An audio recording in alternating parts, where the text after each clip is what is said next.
ದಾವಣಗೆರೆ ದಕ್ಷಿಣದ ಬೈ ಎಲೆಕ್ಷನ್ನಲ್ಲಿ ಷಡ್ಯಂತ್ರದ ಆರೋಪ ನೇರವಾಗಿ ಮಾಜಿ ಸಚಿವ ಜಮೀರ್ ಅಹಮದ್ ಅವರ ವಿರುದ್ಧವೇ ಕೇಳಿಬಂದಿದೆ. ಈ ಬಗ್ಗೆ ಹೈಕಮಾಂಡ್ಗೆ ದೂರು ಕೂಡ ಹೋಗಿದೆ. ಎಐಸಿಸಿ ಅಧ್ಯಕ್ಷ ಮಲ್ಲಿಕಾರ್ಜುನ ಖರ್ಗೆ ಹಾಗೆ ರಣದೀಪ್ ಸಿಂಗ್ ಸುರ್ಜೇವಾಲಾ ಅವರಿಗೆ ದೂರನ್ನ ಈ ಹಿಂದೆಯೂ ವರದಿಯನ್ನ ಒಪ್ಪಿಸಲಾಗಿತ್ತು. ಈಗ ದೂರು ಸಲ್ಲಿಕೆಯಾಗಿದೆ. ಬೆಂಗಳೂರು ಪಶ್ಚಿಮ ಜಿಲ್ಲಾ ಕಾಂಗ್ರೆಸ್ ಸಮಿತಿ ಉಪಾಧ್ಯಕ್ಷ ದೂರನ್ನ ಕೊಟ್ಟಿದ್ದಾರೆ. ಕುಶಾಲ್ ಹರುವೇಗೌಡ ಅನ್ನುವರಿಂದ ದೂರು ಸಲ್ಲಿಕೆಯಾಗಿದೆ ಕಾಂಗ್ರೆಸ್ನ ಹೈಕಮಾಂಡ್ಗೆ. ಕಾಂಗ್ರೆಸ್ ವಿರುದ್ಧ ಕೆಲಸ ಮಾಡಿದವರ ಮೇಲೆ ಕ್ರಮವನ್ನ ಕೈಗೊಳ್ಳಲಾಗಿದೆ. ಸಂಭಾಷಣೆಯ ವಿಷಯಗಳನ್ನ ಸಂಪೂರ್ಣವಾಗಿ ತನಿಖೆ ಮಾಡಬೇಕು. ಧ್ವನಿ ಜಮೀರ್ ರದ್ದು ಅನ್ನೋದು ದೃಢಪಟ್ಟರೆ ಶಿಸ್ತು ಕ್ರಮವನ್ನ ತೆಗೆದುಕೊಳ್ಳಬೇಕು. ಜಮೀರ್ ಅಹಮದ್ ಪಕ್ಷ ವಿರೋಧಿ ಚಟುವಟಿಕೆಗಳು ಸಾಬೀತಾದ್ರೆ ಪಕ್ಷದಿಂದ ಹೊರಹಾಕುವಂತಹ ನಿರ್ಧಾರವನ್ನ ಕೈಗೊಳ್ಳಬೇಕು ಅಂತ ಹೇಳಿ ಆ ದೂರಿನಲ್ಲಿ ಆಗ್ರಹಿಸುವಂತಹ ಕೆಲಸವನ್ನ ಕಾಂಗ್ರೆಸ್ನ ನಾಯಕರು ಮಾಡಿದ್ದಾರೆ. ಪತ್ರದಲ್ಲಿ ಬಹಳ ಸ್ಪಷ್ಟವಾಗಿ ಉಲ್ಲೇಖ ಮಾಡಲಾಗಿದೆ. ಜಮೀರ್ ಅಹಮದ್ ಖಾನ್ ಅವರದ್ದು ಎನ್ನಲಾದಂತಹ ಆಡಿಯೋ ಏನ್ ವೈರಲ್ ಆಗ್ತಾ ಇದೆ ಅದಕ್ಕೆ ಸಂಬಂಧಪಟ್ಟ ಹಾಗೆ ಹೈಕಮಾಂಡ್ ಪರಿಶೀಲನೆ ಮಾಡುವಂತಹ ಕೆಲಸವನ್ನ ಮಾಡಬೇಕು. If in case Zameer Ahmed ಅವರು ತಪ್ಪು ಮಾಡಿದ ನಿಜ ಆದ್ರೆ ಅವ್ರ ವಿರುದ್ಧ ಕ್ರಮ ಆಗಬೇಕು ಅಂತ ಆಗ್ರಹಿಸಿದ್ದಾರೆ. ಮತ್ತಷ್ಟು ಡೀಟೇಲ್ಸ್ ನಮ್ಮ ಪ್ರತಿನಿಧಿ ಹರೀಶ್ ನೀಡ್ತಾ ಹೋಗ್ತಾರೆ. ಹರೀಶ್, ದಾವಣಗೆರೆ ದಕ್ಷಿಣದ ಬೈ ಎಲೆಕ್ಷನ್ ಮುಗಿದಂತಹ ನಂತರದಲ್ಲೇ ಹೈಕಮಾಂಡ್ಗೆ ವರದಿ ಹೋಗಿತ್ತು. ಅದಾದ ನಂತರವೇ ಅಬ್ದುಲ್ ಜಬ್ಬಾರ್ ಹಾಗೆ ನಸೀರ್ ಅಹಮದ್ ವಿರುದ್ಧ ಕ್ರಮ ಆಗಿತ್ತು. ಜಮೀರ್ ಅಹಮದ್ ಅವರ ವಿರುದ್ಧ ಯಾವ ಕ್ರಮ ಅನ್ನುವಂತಹ ಪ್ರಶ್ನೆ ಆಗ್ಲೇ ಕೇಳಿ ಬಂದಿತ್ತು. ಈಗ ಆಡಿಯೋ ಪಬ್ಲಿಕ್ ಡೊಮೈನ್ಗೆ ಬಂದ್ಬಿಟ್ಟಿದೆ. ಮತ್ತೆ ದೂರು ಹೈಕಮಾಂಡ್ಗೆ ಸಲ್ಲಿಕೆಯಾಗಿದೆ. ಏನಾಗಬಹುದು? ನೀವಾಗ್ಲೇ ಉಲ್ಲೇಖ ಮಾಡ್ತಾ ಇದ್ರಿ, ಸಚಿವ ಸಂಪುಟ ರಚನೆಯ ಸಂದರ್ಭದಲ್ಲೇ ಆಡಿಯೋ ವೈರಲ್ ಆಗ್ತಾ ಇರೋದು. ಅಂದ್ರೆ ಸಂದರ್ಭಕ್ಕೆ ಅನುಗುಣವಾಗಿ ಈ ಆಡಿಯೋನ ಉದ್ದೇಶಪೂರ್ವಕವಾಗಿ ವೈರಲ್ ಮಾಡ್ತಾ ಅನ್ನೋದು ಬೇರೆ ಪ್ರಶ್ನೆ. ಬಟ್ ಇದರ ಇಂಪ್ಯಾಕ್ಟ್ ಏನಾಗಬಹುದು ಜಮೀರ್ ಅಹಮದ್ ಖಾನ್ ಅವರ ಮೇಲೆ ಅಂತ ಹೇಳಿ ಹರೀಶ್.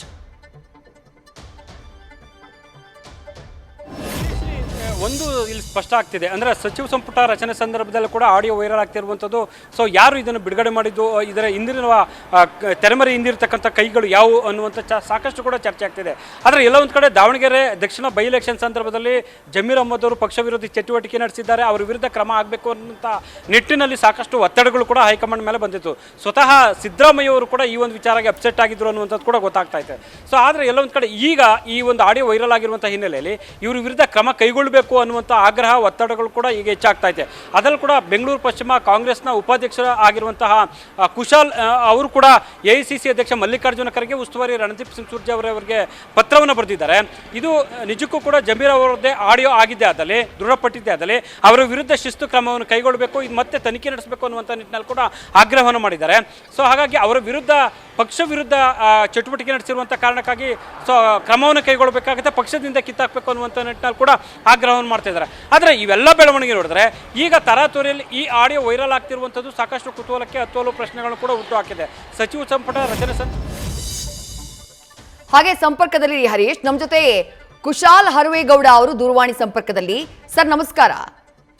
ನಮಸ್ಕಾರ ಮೇಡಮ್, ಹೇಳಿ ಸರ್. ಕಂಪ್ಲೇಂಟ್ ಅನ್ನ ಹೈಕಮಾಂಡ್ಗೆ ಸಲ್ಲಿಕೆ ಮಾಡಿದಿರಿ. ನಿಮ್ ಕಂಪ್ಲೇಂಟ್ ನಲ್ಲಿ ಏನಿದೆ ಅನ್ನೋದನ್ನ ವಿವರವಾಗಿ ತಿಳಿಸಬಹುದಾ ಅಂತ ಹೇಳಿ. ಯಾವ ಕಾರಣಕ್ಕೆ ಜಮೀರ್ ಅಹಮದ್ ಅವರದ್ದು ಅನ್ನೋದು ಕನ್ಫರ್ಮ್ ಆಗ್ತಿದ್ಯಾ ತಮಗೆ? ಏನ್ ಅನುಮಾನಗಳಿದೆ ಅಂತ ಹೇಳಿ. ಮೇಡಮ್, ನಿನ್ನೆಯಿಂದ ಈ ಆಡಿಯೋ ಸರ್ಕ್ಯುಲೇಟ್ ಆಗ್ತಾ ಇದೆ ಎಲ್ಲ ಕಡೆ. ಹೌದು. ಸೊ ನಮ್ಗೆ ಫಸ್ಟ್ ಇರೋದು ಇದು ಒರಿಜಿನಲ್ ಏನು ಅಂತ ತನಿಖೆ ಮಾಡಬೇಕು. ಏನ್ ನಮ್ಮ ಹೈಕಮಾಂಡ್ ಇದೆ, ಓಕೆ. ಸೊ ಇದು ಜಮೀರ್ ಅವ್ರದ್ದು ವಾಯ್ಸ್ ಏನಾ ಅಥವಾ ಬೇರೆಯವ್ರ ವಾಯ್ಸಾ? ಯಾಕಂದ್ರೆ ಈ ಬಿಜೆಪಿ ಅವರು ಇಂಥದ್ರೆಲ್ಲ ಮಾಡೋದ್ರಲ್ಲೆಲ್ಲ ನಿಪುಣರು. ಸೊ ಫಸ್ಟ್ ಕ್ಲಾರಿಫಿಕೇಶನ್ ಬೇಕು. ಒಂದ್ ವೇಳೆ ಸತ್ಯವೇ ಆಗಿದ್ರೆ ದಯಮಾಡಿ ಕ್ರಮ ಕೈಗೊಳ್ಬೇಕು. ಏನ್ ಕ್ರಮ ಕೈಗೊಳ್ಬೇಕು ಜಮೀರ್ ಅಹಮದ್ ಅವರ ವಿರುದ್ಧ? ಅದು ಹೈಕಮಾಂಡ್ ಬಿಟ್ಟಿದ್ ಮೇಡಮ್. ಈಗ ನಾನು ಒಬ್ಬ ಕಾರ್ಯಕರ್ತನು ಒಂದೇ ಸಮ, ಒಬ್ಬ MLA ಒಬ್ಬ ಶಾಸಕ, ಒಬ್ಬ MP ಒಂದೇ ಸಮ ಅಂತ ಹೈಕಮಾಂಡ್ ತೋರಿಸ್ಬೇಕು. ಯಾಕಂದ್ರೆ ಇಂಥ ಚಟುವಟಿಕೆಗಳನ್ನ ಕಡಿವಾಣ ಹಾಕ್ಲಿಲ್ಲ ಅಂದ್ರೆ ನಾಳೆ ಕಾಂಗ್ರೆಸ್ ಅನ್ನೋದು ತುಂಬಾ ಕಷ್ಟ ಆಗುತ್ತೆ ಇಲ್ಲಿ. ಯಾಕಂದ್ರೆ ನಾನು ಕೂಡ ದಾವಣಗೆರೆಯಲ್ಲಿ ಓಡಾಡ್ಕೊಂಡ್ ಬಂದಿರೋನೆ. ಓಕೆ. ಚುನಾವಣೆ ಹೋಗಿ ಅಲ್ಲಿ ಜನಗಳನ್ನ ಮಾತಾಡಿಸ್ಕೊಂಡು ಓಟ್ ಕೇಳ್ಕೊಂಡು ಬಂದಿರೋನೆ. ಸೊ ಅಲ್ಲಿ ಈ ವಾತಾವರಣ ಇರಲಿಲ್ಲ. ಅಲ್ಲಿ ಪ್ರತಿಯೊಬ್ರು ಮುಸಲ್ಮಾನರು ಕಾಂಗ್ರೆಸ್ ಪರವಾಗೇ ಇದ್ರು. ಈಗ ಸಡನ್ ಆಗಿ ಈ ತರ ಆಡಿಯೋ ಬಿಟ್ರೆ ಇದು ಒರಿಜಿನಲ್ಲೋ ಇಲ್ವೋ, ಅಥವಾ ಒರಿಜಿನಲ್ ಆಗಿದೆ ಇದ್ರ ಮೇಲೆ ಆಕ್ಷನ್ ಆಗ್ಲಿ ಅಂತ ನಮ್ದೊಂದು ಮನವಿ ಮಾಡಿದ್ವಿ ಹೈಕಮಾಂಡ್ಗೆ. ಓಕೆ. ಕುಶಾಲ್ ಅವರೇ, ಈಗ ಸಂಪುಟ ರಚನೆಗೆ ಸರ್ಕಸ್ ನಡೀತಾ ಇರುವಂತಹ ಟೈಮು, ಇಂಥ ಟೈಮ್ ನಲ್ಲಿ ಆಡಿಯೋ ವೈರಲ್ ಆಗಿದೆ ಅಂತಂದ್ರೆ ಅದ್ರ ಹಿಂದೆ ಏನೋ ಬೇರೆ ಉದ್ದೇಶಗಳಿದ್ದ ಕಾಣಿಸುತ್ತಲ್ಲ ಅಂತ ಹೇಳಿ. ಮೇಡಮ್, ನಾನು ನೋಡಿ ಮೇಡಮ್ ಟೋಟಲಿ ಕಾಂಗ್ರೆಸ್ಸಿಗ. ನಾನು ಯಾರು ಬಿಟ್ಟಿದ್ದಾನೆ ನಮ್ಗೆ ನೋಡಿ ಜಮೀರ್ ಅವ್ರಿಗೂ ಕೂಡ ನಾವು ತುಂಬಾ ಇದ್ ಮಾಡಿದೀವಿ, ನಾವು ಫಾಲೋ ಮಾಡಿದೀವಿ. ಅವ್ರಿಗೆ ಅವ್ರ ಬಗ್ಗೆ ಬರ್ದಿದ್ದೀವಿ, ಅವ್ರ ಬಗ್ಗೆ ಹೋರಾಟಗಳು ಮಾಡಿದ್ದೀವಿ. ಹ್ಮ್ ನಮ್ಗೆ ಜಮೀರ್ ಅವ್ರ ಬಗ್ಗೆ ಇದಿಲ್ಲ. ಒಂದ್ ವೇಳೆ ಆ ರೀತಿನೂ ಆಗಿರ್ಬೋದಲ್ಲ, ಎರಡು ಆಂಗಲ್ ಅಲ್ಲಿ ತಿಳಿಸ್ಬೇಕು. ಅಥವಾ ಇವ್ರಿಗೆ ಇದನ್ನ ತಪ್ಪಿಸೋ ಕಾರಣನೂ ಇರ್ಬೋದು. ನಾನು ಡೈರೆಕ್ಟ್ ಆಗಿ ಲೆಟರ್ ಬರ್ದಿದ್ದೀನಿ, ನಾನು ಯಾವುದೇ ರೀತಿ ಆಟ ಆಡಿಲ್ಲ. ಬಟ್ ಈ ವಿಡಿಯೋ ಬಿಟ್ಟಿರೋರು ಅಥವಾ ಯಾರು ಏನ್ ಮಾಡಿದಾರೆ ಇದನ್ನು ತಿಳಿಸ್ಬೇಕು. ಯಾಕಂದ್ರೆ ಪಕ್ಷದಲ್ಲಿ ಒಂದು ಶಿಸ್ತಿದೆ ಮೇಡಮ್, ಆ ಶಿಸ್ತನ್ನ ಕಾಪಾಡ್ಕೊಂಡು ಹೋಗೋಣ ಅಂತ.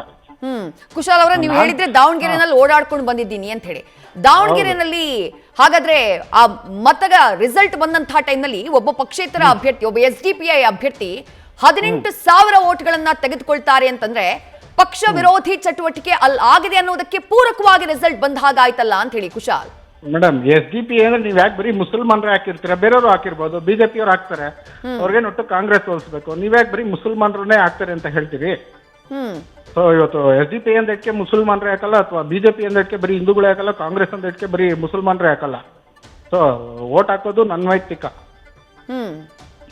SDP ಸಪೋರ್ಟ್ ಅಲ್ಲ, ಈಗ ನೀವು ಷಡ್ಯಂತ್ರ ಆಗಿದೆ ಅಂತ ಹೇಳ್ತಿದ್ದೀರೋ ಅಥವಾ ಆಗಿಲ್ಲ ಅಂತ ಹೇಳ್ತಿದ್ದೀರೋ? ಮೇಡಮ್ ಅದನ್ನೇ ಕ್ಲಾರಿಫಿಕೇಶನ್ ಕೊಡಿ, ಹೈಕಮಾಂಡ್ಗೆ ತನಿಖೆ ಮಾಡಿ ಅಂತ ನಾನು ಒಂದು ಲೆಟರ್ ಬರ್ದಿರೋದು. ಒಂದ್ ವೇಳೆ ಆಗಿದ್ರೆ ಆಕ್ಷನ್ ತಗೊಳ್ಳಿ ಅಂತ ಕೇಳ್ಕೊಂಡಿರೋದು. ಆಕ್ಷನ್ ಅಂದ್ರೆ ಯಾವ ರೀತಿ ಆಕ್ಷನ್? ಸಂಪುಟದಲ್ಲಿ ಜಮೀರ್ ಅವರಿಗೆ ಸ್ಥಾನ ಕೊಡಬಾರ್ದು ಅಂತಾನಾ, ಅಥವಾ ಏನ್ ಕ್ರಮ ತೆಗೆದುಕೊಳ್ಬೇಕು ಅವ್ರ ವಿರುದ್ಧ? ನಾನೊಬ್ಬ ಸಣ್ಣ ಕಾರ್ಯಕರ್ತ ಮೇಡಮ್, ಅದನ್ನೆಲ್ಲ ನಾವ್ ಹೇಳಕ್ಕಾಗಲ್ಲ. ಒಂದ್ ವೇಳೆ ಆಗಿದ್ರೆ ನೀವು ಯಾವ ರೀತಿ ಆಕ್ಷನ್ ತಗೋತೀರೋ ತಗೊಳ್ಳಿ ಅಂತ. ಈಗ ಇದೇ ಕೆಲಸ ನಾನ್ ಮಾಡಿದಿದ್ರೆ ನಾನು ಇವತ್ತು ಪಕ್ಷದಿಂದ ತೆಗೆದು ಬಿಸಾಕಿರೋರು. ಇವತ್ತು ನೋಡಿ ಅದೇ ಕ್ರಮ ಆಗ್ಬೇಕು, ಜಮೀರ್ ಅವರನ್ನು ಪಕ್ಷದಿಂದ ತೆಗಿಬೇಕು ಅಂತ ಹೇಳ್ತಿದ್ದೀರಾ? ಅಲ್ಲ, ದಾವಣಗೆರೆಯಲ್ಲಿ ಏನಾಯ್ತು, ಈ ತರ ಮಾಡಿದಾರೆ ಅಂತ ಗೊತ್ತಾ, ಕೆಲವ್ರನ್ನ ಉಚ್ಚಾಟನೆ ಮಾಡಿದ್ರು. ಸೊ ಅದು ಹೈಕಮಾಂಡ್ ಬಿಟ್ಟಿದ್ದು. ನಾನು ಒಬ್ಬ ಸಣ್ಣ ಕಾರ್ಯಕರ್ತ ಮೇಡಮ್, ನಂದು ಮನವಿ ಈ ತರ, ಯಾಕಂದ್ರೆ ಇದೇ ರೀತಿ ಆಗ್ತಾ ಹೋದ್ರೆ ಪಕ್ಷಕ್ಕೆ ಕಷ್ಟ ಆಗುತ್ತೆ ಅನ್ನೋದು ನಂದು ಒಂದು ರಿಕ್ವೆಸ್ಟ್ ಹೈಕಮಾಂಡ್ ಅಲ್ಲಿ. ರೈಟ್ ಥ್ಯಾಂಕ್ ಯು ಕುಶಾಲ್ ಅವರೇ, ನ್ಯೂಸ್ ಫಸ್ಟ್ ಜೊತೆ ಮಾತನಾಡಿದ್ದಕ್ಕೆ. ಹೈಕಮಾಂಡ್ಗೆ ದೂರನ್ನ ಸಲ್ಲಿಕೆ ಮಾಡಿರುವಂತಹ ಕಾಂಗ್ರೆಸ್ನ ಮುಖಂಡರು ಕುಶಾಲ್ ಹರವೇಗೌಡ ಅವರು ಮಾತನಾಡ್ತಾ ಇದ್ರು. ಫಸ್ಟ್ ತನಿಖೆ ಆಗಬೇಕು, ಆಡಿಯೋ ನಿಜಾನೋ ಇಲ್ವೋ ಅದನ್ನ ತನಿಖೆ ಮಾಡಲಿ. ಇಫ್ ಇನ್ ಕೇಸ್ ನಿಜ ಆದ್ರೆ, ಈಗ ಒಬ್ಬ ಪಕ್ಷದ ಕಾರ್ಯಕರ್ತ ಈ ಕೆಲಸವನ್ನ ಮಾಡಿದ್ರೆ ಏನ್ ಕ್ರಮ ಆಗ್ತಾ ಇತ್ತು ಕಾಂಗ್ರೆಸ್ ಹೈಕಮಾಂಡ್ ಇಂದ? ನಾನೇ ಮಾಡಿದ್ರೆ ಕಿತ್ತು ಬಿಸಾಕ್ತಾ ಇದ್ರು. ಒಬ್ಬ ಕಾರ್ಯಕರ್ತನಿಗೂ ಒಬ್ಬ ನಾಯಕನಿಗೂ ಇಂಥ ಚಟುವಟಿಕೆಯನ್ನ ಮಾಡಿದಂತಹ ಟೈಮ್ನಲ್ಲಿ ಕಾಂಗ್ರೆಸ್ ಪಕ್ಷ ತೆಗೆದುಕೊಳ್ಳುವಂತಹ ಕ್ರಮ ಒಂದೇ ಅನ್ನುವುದನ್ನ ತೋರಿಸುವಂತಹ ಕೆಲಸವನ್ನ ಕಾಂಗ್ರೆಸ್ ಹೈಕಮಾಂಡ್ ಮಾಡಬೇಕು ಅನ್ನುವಂತಹ ಆಗ್ರಹವನ್ನ ಮಾಡಿದ್ರು ಕುಶಾಲ್ ಅವರು. ಜಮೀರ್ ಅಹಮದ್ ಖಾನ್ ಅವರ ವಿರುದ್ಧ ಆರೋಪ ಕೇಳಿ ಬಂದಿತ್ತು. ನಾನು ಆಗ್ಲೇ ಅಂತೆ, ರಿಸಲ್ಟ್ ಬಂದಂತಹ ಮರುದಿನಾನೇ ಆರೋಪ ಕೇಳಿ ಬಂದಿತ್ತು. ಸ್ವಲ್ಪ ಹೀಟೆಡ್ ಆರ್ಗ್ಯುಮೆಂಟ್ ಕಾಂಗ್ರೆಸ್ನ ನಾಯಕರ ಮಧ್ಯೆಯೇ ಆಗಿತ್ತು, ಅದು ಮುಸ್ಲಿಂ ನಾಯಕರ ಮಧ್ಯೆಯೇ ಆಗಿತ್ತು. ಜಮೀರ್ ಅಹಮದ್ ಖಾನ್ ಅವರ ಹೆಸರನ್ನ ಹೇಳ್ದೇನೆ ಅವರ ವಿರುದ್ಧ ಆಕ್ರೋಶವನ್ನ ವ್ಯಕ್ತಪಡಿಸುವಂತಹ ಕೆಲಸ ಆಗಿತ್ತು. ಅದಾದ ನಂತರದಲ್ಲಿ ಅಬ್ದುಲ್ ಜಬ್ಬಾರ್ ಅವರನ್ನ ಪ್ರಾಥಮಿಕ ಸದಸ್ಯತ್ವದಿಂದಾನೇ ಔಟ್ ಮಾಡಲಾಗುತ್ತೆ. ನಜೀರ್ ಅಹಮದ್ ಅವರನ್ನ ಮುಖ್ಯಮಂತ್ರಿಗಳ ರಾಜಕೀಯ ಕಾರ್ಯದರ್ಶಿ ಹುದ್ದೆಯಿಂದ ಬಿಡುಗಡೆಗೊಳಿಸಲಾಗುತ್ತೆ. ಆದರೆ ಜಮೀರ್ ಅಹಮದ್ ಅವರ ವಿರುದ್ಧ ಯಾವುದೇ ರೀತಿಯಾದಂತಹ ಕ್ರಮ ಆಗಿರುವುದಿಲ್ಲ. ಆದ್ರೆ ಈಗ ಸಚಿವ ಸಂಪುಟ ರಚನೆಯ ಸರ್ಕಸ್ ಮಧ್ಯೆಯೇ ಈ ಆಡಿಯೋ ವೈರಲ್ ಆಗಿರುವುದರಿಂದ ಇದರ ಪರಿಣಾಮ ಜಮೀರ್ ಅಹಮದ್ ಖಾನ್ ಅವರ ಮೇಲೆ ಏನಾಗಬಹುದು ಅನ್ನುವುದು ಸದ್ಯಕ್ಕಿರುವಂತಹ ಕುತೂಹಲ. ನ್ಯೂಸ್ ಫಸ್ಟ್ ನಿರ್ಭೀತಿಯಿಂದ ನಿಮ್ಮ ಪರವಾಗಿ.